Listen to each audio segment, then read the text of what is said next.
Hello guys! Welcome to my vlog. Magluluto tayo ng guys, ng ampalaya. Pero siyempre, mag-iwain muna natin itong ating ampalaya. 3 pirasong ampalaya. So yun ang ampalaya natin ngayon ay sana ay hindi siya bitter. Bitter. Ayan guys. So ngayon, start na tayo ng ating paghihiwa. So guys, ang ampalaya natin medyo may kamahalan ng presyo ngayon kasi tag-ulan na, bumabagyo. Kaya ayan. Pero kahit ano pang presyo yan, pag gusto mo magkulang ng ampalaya, go, bili ka at magluluto ka ng ampalaya. So, tulad ko, magluluto ka ng ampalaya. So, ngayon guys, ay mag-start na tayo maghiwa.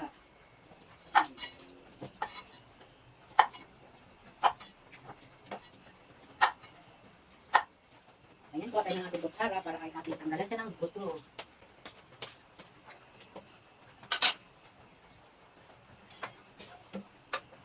Ito natin ilagay sa isang plato yung ating tinanggalan ng dulot-dulo yung ating ampalaya. Pati buto dyan na rin natin ilagay yung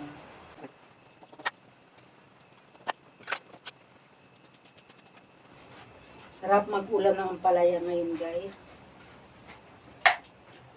Sa maulan na panahon, mag-ulam ng ampalaya.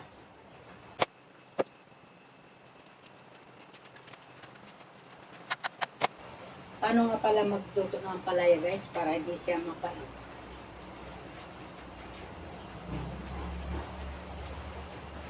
Comment nyo sa baba guys kung anong diskarte nyo sa pagluto ng ampalaya para hindi mapait. Para naman ay makagaya man lang kung ano yung mga para-paraan.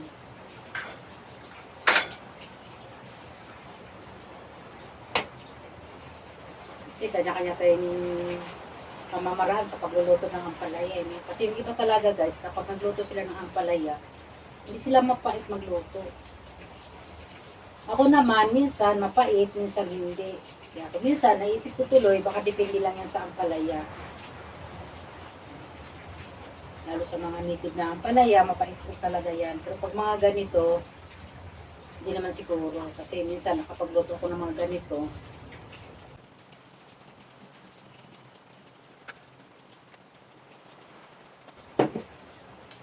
dalawa lang to binili ko kanina. And bumaba ulit ako. Bumili ako ng tinapay. Nakadana naman ako sa binibilang ko ng gulay. Nag-add ako ulit ng isang palaya. Sabi ko, dagdagan ko kasi baka mabitin ka. Kasi lahat kami kumakain ng palaya. So yun guys, start na tayo ng ating paghihiwa.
Lalagyan natin siyang kamatis, saka sibuyas at suka.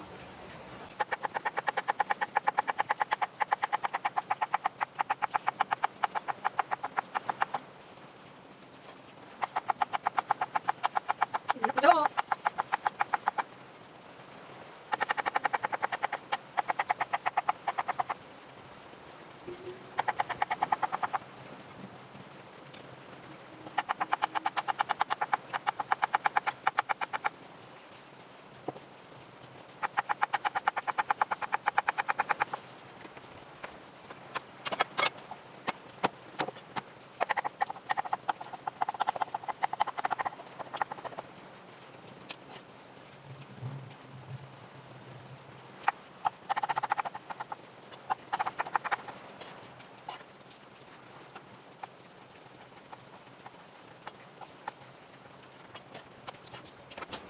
Alang guys, kukuha tayo ng kamatis.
Bawang.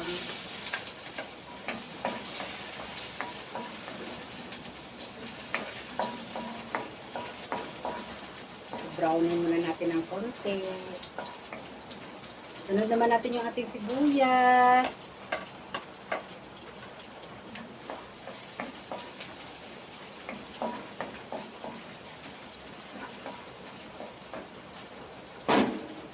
Sunod ang ating kamatis. Habang naman ako nag-gisa dito guys, ano namang ulam natin sa inyo dyan? Ano ba mga ulam nyo dyan? Shout out dyan sa mga kasabay kong magluto ngayon ng ampalaya. Sigurado naman hindi kayo bitter tulad ko sa Riz. Ayan. Nag-feed lang tayo ng ampalaya guys, no? Lagi naman tayo nagsasabaw. So, ayun. So, ilagay na natin yung ating ampalaya.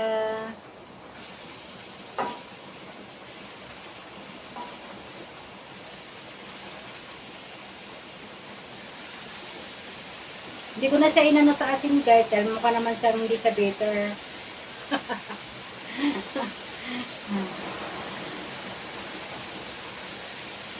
Mukhang happy naman si ampalaya. Hindi siya mapait.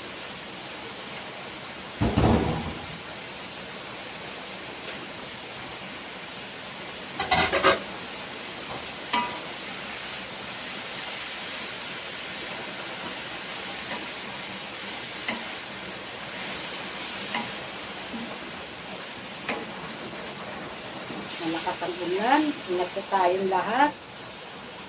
Ay lagi dapat handa ang ating mga pangangailangan. Ang pagluto daw ng ampalaya guys, laging naka-open. Dapat naka-open, huwag siyang takpan para nakasingaw yung kanyang pagkapait. Ayan. Pero feeling ko naman, itong niluto ko ngayon ampalaya, hindi siya magpait.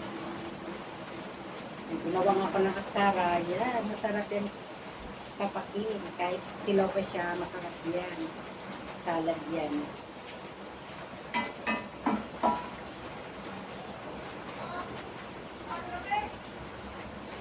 Maglagay na tayo ng ating konting asin. Itimplahan natin siya ng kaunting asin. Dandahan lang para ay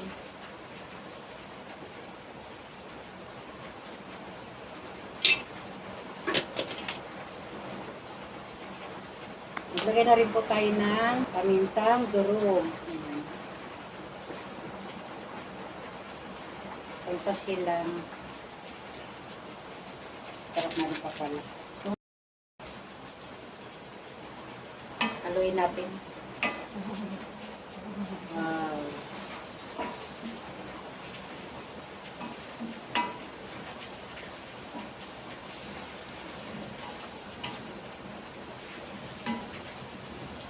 So, ilagay na natin yung ating itlog guys.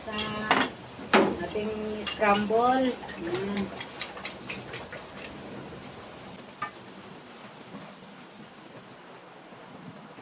Gusto ko malagyan lahat. Para di naman unfair sa ibang ampalaya.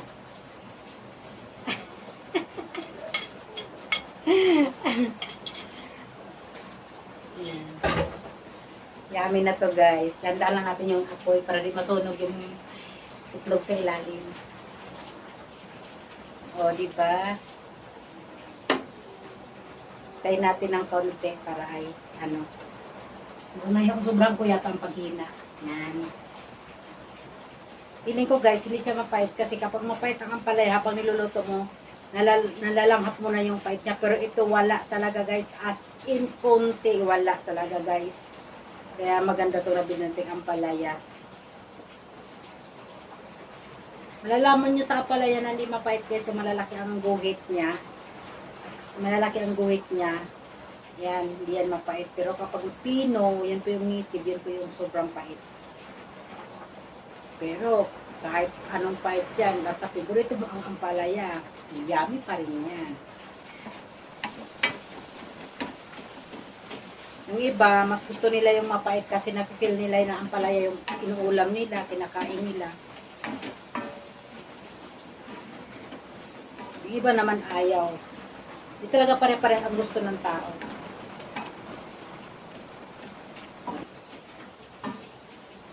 Ayan guys, paluto na tayo ng ampalaya. Off na natin yung ating kalan. Ayan.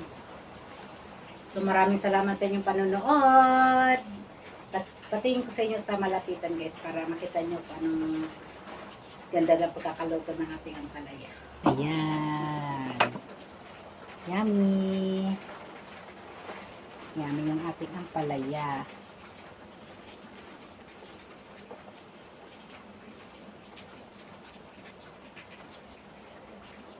So guys, samahan nyo akong kumain.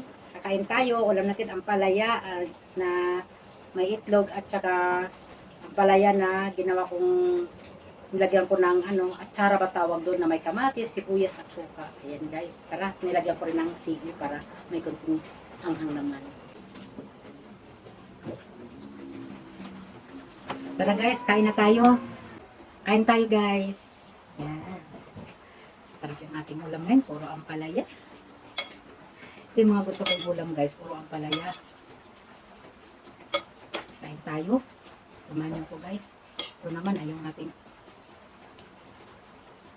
palaya din na may suka, kamatis, sibuyas. Yan, may sili konti. Na malutong siyang kainin.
Sarap guys, grabe. Sarap ng ampalaya.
Ayan.